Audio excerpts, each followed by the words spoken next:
મહાદેવ જય ભોળેનાથ।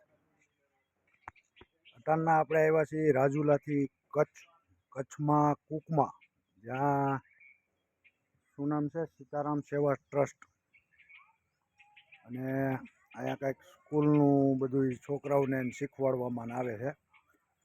કુકમાથી 1 કિલોમીટર અંદર, એટલે કુકમા ગામમાં કયો તો હાલે, ભુજ પાસે આવેલું।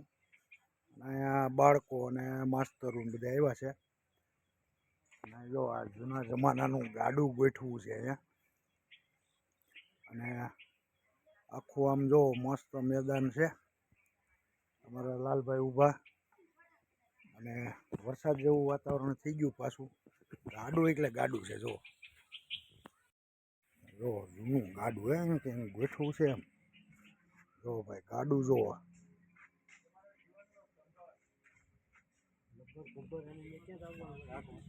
નહોતા ને ત્યારે લગન, હા લગ્ન ને બધું જો આવા ગાડાઓમાં જતા।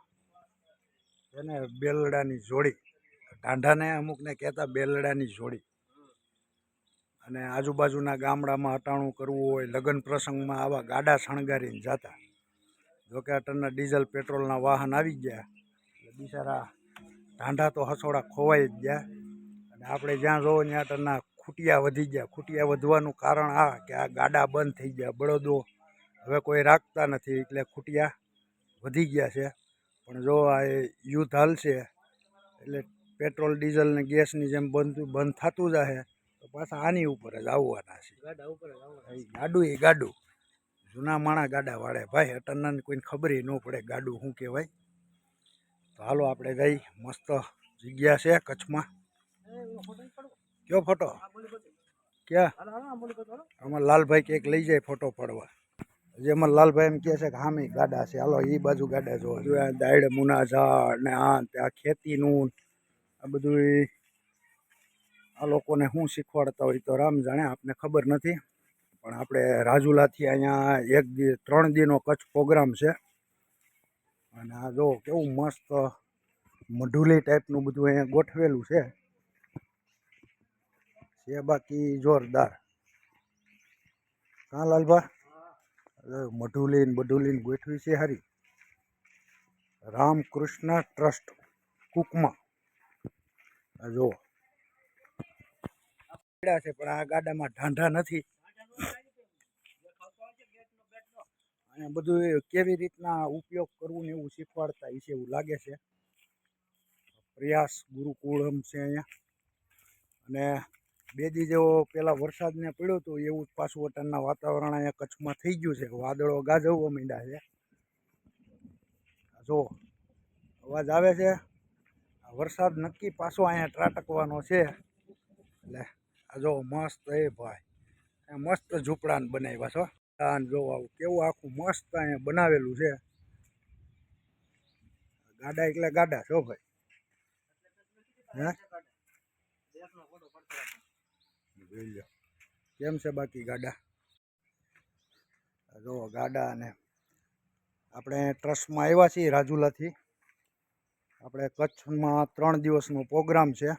તો પહેલે આપણે સવારના અહીંયા પહોંચી ગયા હતા, ને હવે અહીંથી ને આપણે ભુજોડી ને લખતર ને માતાના મઢ ને એ બાજુ બધી જવાના છીએ। તો આપણે આખી રાત ગાડી હાંકીને આવ્યા હતા, થાકી ગયા હતા, અટાણના ઉઠ્યા, ચા પાણી પીધા, પછી મેં કીધું ચાલો આપણે વિડીયો બનાવવા વયા જઈને। બહુ મસ્ત બનાવેલું છે આખું આ ટ્રસ્ટની જગ્યા। આ કંઈક હે, અરે મસ્ત છે પ્રયાસ ગુરુકુલમ। જો દાયડમું આવ્યા, દાયડમ જો કેવા નાના નાના દાયડમું છે, હે નાના નાના દાયડમું।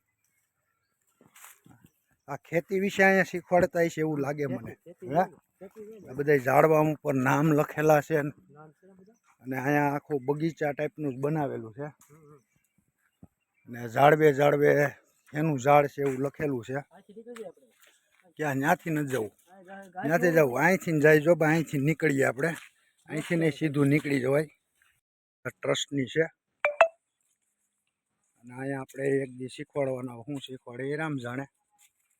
જો કેવું મસ્તીનું છે, કેવા કેવા ઝાડવા ગોઠવા, હે અહીંયા બાળકોને આનું શીખવાડતા છે મને એવું લાગે કે નહીં. મસ્ત હિંચકા બીચકા. અને આ બાજુ આ સાઈડમાં આપણે રોકાણા છીએ આ બાજુ. અને અહીંયા સામેની સાઈડમાં છે રામકૃષ્ણ ગ્રામ જોગ કેન્દ્ર. ગૌમૂત્ર અને છાણ ખેતીના પ્રાણ, જેવું અન્ન તેવું મન, અળસિયું ખેડૂતનો મિત્ર છે. સૂર્ય ઉર્જા અપનાવો. આવા અહીંયા શ્લોક લખ્યા છે ગૌશાળાની દિવાલ ઉપર. ગૌરક્ષા એ જ ધર્મ રક્ષા.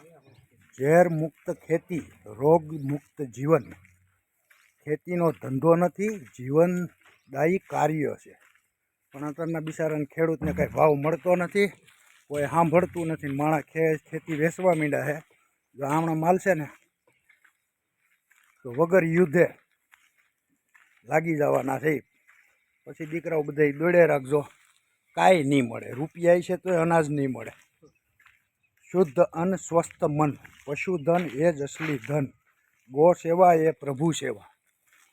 ગ્રામ્ય સંસ્કૃતિ જતન કરો. પક્ષીઓની ખેતીના રક્ષક પક્ષીઓ. સંયમિત જળ જીવન, અતિ જળ ઉપયોગ મરણ. વાહ. મધમાખી ખેતી સમુદ્રીનો આધાર.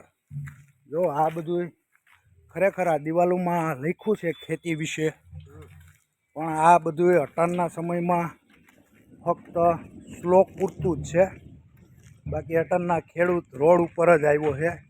નથી એને અનાજનો ભાવ મળતો, નથી કોઈ એને જવાબ દેતું.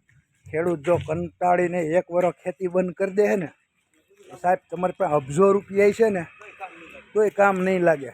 ખાહો હું રૂપિયાના નોટો ખાહો, સિલર ખાહો, શું ખાહો. એટલે સાહેબ બધાને આગ્રહ છે કે ખેડૂતની કદર કરો. અટાણના ધીમે ધીમે ખેડૂત છે ને કંટાળીને જમીન વેચી અને ખેતી બંધ કરવા લાગ્યો છે. એનું મૂળ કારણ આ છે કે એને એની મહેનતનું મળતું નથી. એટલે સરકારને વિનંતી છે કે ભાઈ દેશનો મેન પાયો ખેડૂત છે. જે વરસની ખેતી કરે, જેનાથી અનાજ ને બધું ઉત્પન્ન થાય છે, જેનાથી આપણો દેશ હાલે છે અને આપણે જીવીએ છીએ. જો અનાજને એવું બધું બંધ થઈ જાય, ખેડૂત ખેતી બંધ કરતા થઈ જાય તો અબજો રૂપિયા છે ને તોય નકામા છે. પ્લાસ્ટિકનો ત્યાગ કરો. આપણું ગામ આપણું ગૌરવ. આ પ્લાસ્ટિકનો ત્યાગ કરો. આ દિવાલમાં લખેલું સારું લાગે, બાકી મોટા મોટા નેતાઓની પ્લાસ્ટિકની કંપની છે. આમાં બીજાને કહેવાનું શું. ને વાતાવરણમાં ભાઈ પલટો આવ્યો છે જોરદાર. વાદળો મંડાઈ ગયા છે અને ફૂલ આહા જો ધબાધબી બોલવા માંડી છે ભાઈ. વરસાદ આવે એવી પોઝિશન છે. આપણે ગાડી આપણી પીડી છે, અમારા લાલભાઈ સાફ કરી નાખી છે. તો આપણે છીએ અટાના કુકમામાં. તો ચાલો બધાને લેવું રજા અને આવા નવા નવા વિડીયોમાં મળતા રહીશું. જે આ દિવાલ ઉપર સારા સારા વાતો લખી છે એ આશા કરું કે લોકો જીવનમાં ઉતારે. રૂપિયો જીવનની જરૂરિયાત છે પણ જીવન નથી. ખેતી અન્ન એ જીવન જરૂરી છે. એટલે સરકારને કહે કે ભાઈ ખેડૂતનું થોડુંક ધ્યાન રાખજો. સારા ભાવ એને મળે, એની મહેનતનું એને મળે તો ખેડૂતને પણ એમ થાય કે આપણે ખેતી કરીએ. અને આવા ઓચિંતાના વરસાદ ને એવું આવે જેનાથી ખેડૂતને નુકસાન જાય તો સરકાર એને એની જે કાયદેસર ભરપાઈ કરે, જેથી ખેડૂતને ભલે નફો ન મળે પણ એને નુકસાની ન જાય. તો સરકારને નિવેદન છે ખેડૂતનું ધ્યાન રાખજો. બાકી તો હવની રીતના જેને જેમ કરવું હોય એમ. બાકી વધારે તો આપણે કોઈને કહી શકીએ નહીં. આપણે સરકારમાં છીએ નહીં, પણ સરકાર બનાવવાની તાકાત જનતામાં છે. ચાલો હવે મળીશું નવા વિડીયોમાં. હર હર મહાદેવ, જય ભોળેનાથ.